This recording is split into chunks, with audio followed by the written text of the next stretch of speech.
Mobile radiation खरंच धोकादायक असतो का?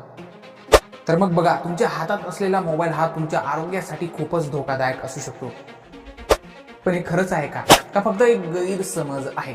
तर मग बघा, पॉईंट नंबर 1, मोबाईल रेडिएशन धोकादायक आहे. तर मग बघा, मोबाईलमधून निघणाऱ्या रेडिएशनमुळे मेंदूवर परिणाम होतो. काही संशोधनानुसार दीर्घकाळ मोबाईल वापर केल्याने मेंदूतील पेशींवर परिणाम होऊ शकतो. तसेच झोपेच्या वेळेस मोबाईल जवळ ठेवल्यास स्मरणशक्ती कमी होऊ शकते.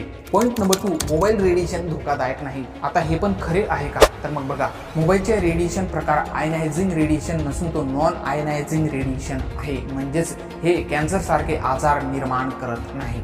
तसेच WHO आणि इतर संशोधन संस्थांनी मोबाईलच्या रेडिएशनला मोठा धोका मानलेले नाही.